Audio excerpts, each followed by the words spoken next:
Hello viewers, 4DIYers here with another video for everyone. In this particular video here, I'll be going over some tips on how to prevent your doors from rotting out. The same process can be applied to hoods, trunks, and even tailgates. From what I've observed on the road, this appears to be a common issue, especially in areas where your vehicle is exposed to salt. You will find doors are equipped with drain holes at the bottom. This can sometimes be hidden by rubber door gaskets, such as this Dodge. The amount of holes will vary based on the vehicle. You may have ones at the front, rear, and even center. A door is made from an inner and outer shell along with various structural braces, so this can give lots of areas for moisture to get trapped and promote rusting. While vehicle sheet metal is coated with some form of rust protection, it can eventually fail depending on its exposure.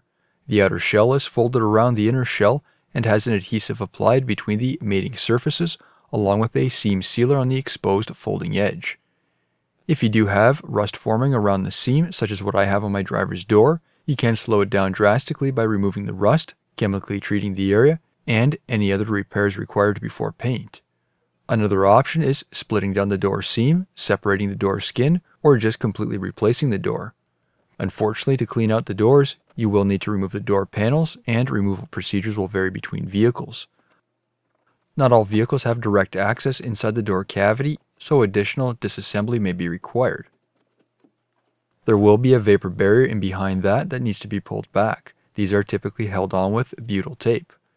If you live in an area with trees, such as me, or your vehicle is exposed to more road debris, the door cavity isn't completely sealed off, and debris can make its way past the window gasket. This is especially an issue if there isn't a tighter seal against the glass with the door gasket, which may be due to rubber deterioration. With the door panel removed, here you can see inside the cavity. This is fairly clean, but I have seen instances where there's a thick layer of mud type buildup. Using a brush, agitate the bottom of the cavity where the inner and outer panels meet. Use a vacuum to clean up any loose debris. If you find there's thicker buildup, you may need to use a plastic scraper. Only use plastic so it doesn't scrape away any paint or coating inside the door. Pick up any debris by hand, however be extremely careful as you may have had a broken window in the past, so there could be glass inside the debris. Here's an example of what those drain holes look like when water is draining through the door. There should be no pooling of water as it would promote rusting. A spray cleaner and water can also be used, just make sure the door is sufficiently dried. Compressed air can also be used to help promote drying. For rust-inhibiting coatings, I would recommend using an oil spray type coating as it'll creep into those tight spaces such as the seams. A wax spray does provide a water repellent coating and is something that can be considered on new vehicles. Then reinstall the door panel components in reverse of removal.